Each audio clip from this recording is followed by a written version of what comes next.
भारत के सभी राज्यों की खबर SNS न्यूज चैनल पर, खबर जो आपको रखे सबसे आगे। नमस्कार, मैं विशाल पटेल, SNS टीवी में एक बार फिर से आपका स्वागत है। आइए रुक करते हैं कुछ खास खबरों की ओर और दिखाते हैं SNS टीवी की यह खास रिपोर्ट। छत्तीसगढ़ में एक ऐसी घटना हुई है जिसने पूरे भारत के पत्रकार जगत को हिलाकर रख दिया है। केवल छत्तीसगढ़ ही नहीं, भारत के सभी बड़े छोटे चैनलों के मुख्य समाचारों में भी सभी पत्रकार यही चीख कर रहे हैं कि क्या सच बोलना इतना बड़ा गुनाह है, आपको अपनी जान भी गंवानी पड़ सकती है। जब बस्तर के पत्रकारों की बात आती है तब मामला कुछ और ही हो जाता है, क्योंकि ये पत्रकार अपने जान को जोखिम में डालकर ग्राउंड से रिपोर्टिंग करते हैं और सभी बड़े बड़े ब्रांड और चैनलों को अपनी खबर पहुंचाते हैं। आपको बता दें, मुकेश चंद्राकर वही पत्रकार थे जब नक्सलियों और जवानों के बीच मुठभेड़ हुई थी और एक जवान को माओवादियों ने कैद कर रखा था। तब इसी जाबाज पत्रकार ने अपनी जान जोखिम में डालकर माओवादियों और सरकार के बीच मध्यस्थता कर जवान को उनकी गिरफ्त से वापस लेकर आया था। ऐसे जाबाज पत्रकार की निर्मम हत्या पूरे पत्रकार जगत को भयभीत कर रही है। मुकेश चंद्राकर एक प्रसिद्ध पत्रकार थे। उनकी एक खुद की यूट्यूब चैनल है जो काफी लोकप्रिय है, जिसका नाम बस्तर जंक्शन है। इस यूट्यूब चैनल पर स्वर्गीय चंद्राकर बस्तर के भीषण इलाकों, माओवादियों के कैंप इत्यादि में घुसकर ग्राउंड जीरो उनके रहन सहन के बारे में जानकारी देते थे। साथ ही भारत के प्रतिष्ठित चैनल NDTV के रिपोर्टर थे। एक बीजापुर के ठेकेदार जो कांग्रेस का दिग्गज नेता भी बताया जा रहा है। क्या इतना बड़ा बाहुबली है कि ऐसे पत्रकार की निर्मम हत्या करने के बाद प्रशासन की पकड़ से अभी भी बाहर है। हालांकि पुलिस ने 3 आरोपियों को गिरफ्तार भी किया है, जिसमें चंद्राकर का भाई भी शामिल है। मुकेश चंद्राकर एक जाबाज पत्रकार थे। उन्होंने आरोपी ठेकेदार सुकेश चंद्राकर के खिलाफ एक रोड में भ्रष्टाचार करने का समाचार प्रकाशित किया था। उन पर कार्रवाई भी कराई गई थी, जिससे नाराज ठेकेदार और उसके भाई ने घर से बाहर टहलने निकले पत्रकार मुकेश चंद्राकर को उठाकर अपने ठिकाने लाया और उसे ताबड़तोड़ मारकर उसके सिर में किसी नुकीली चीज से वार कर मौत के घाट उतार दिया। इतना करने के बाद उसके शव को सेप्टिक टैंक में डालकर उसकी ढलाई कर दी।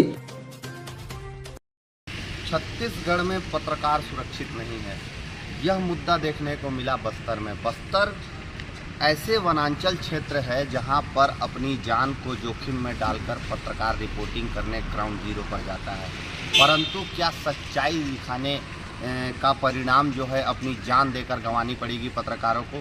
इस ओर शासन को ध्यान देना चाहिए। पत्रकार सुरक्षा कानून जो है जल्द से जल्द लागू करना चाहिए। जहां भूपेश बघेल जी ने पत्रकार सुरक्षा कानून लाने की बात कही थी, वहीं अब शायद सरकार इस ओर गंभीर नज़र नहीं आ रही है।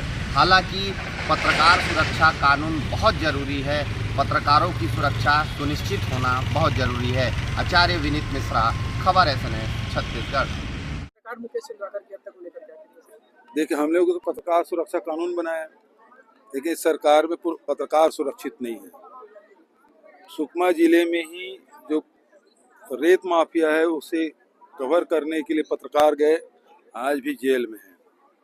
मुकेश चंद्राकर ने जो PWD विभाग में जो भ्रष्टाचार है उसको उजागर किया, तो उसका फिर जान की कीमत चुकानी पड़ी। अब भाजपा वाले इसमें राजनीति की रोटी सेकना शुरू कर दी। मैं तो कहना चाहूँगा कि अरुण साहु जी, आपके विभाग में कोई सवाल करे तो उसे या तो ED के दफ्तर में,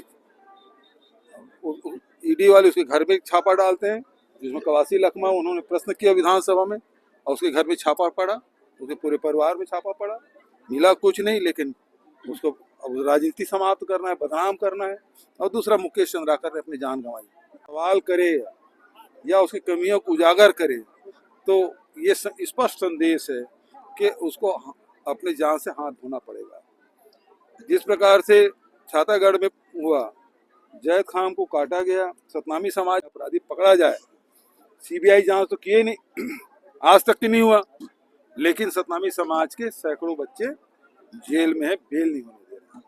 तो जो भी सरकार के खिलाफ आवाज बुलंद करेगा उसे कुचल दिया जाएगा, ये संदेश इनका है।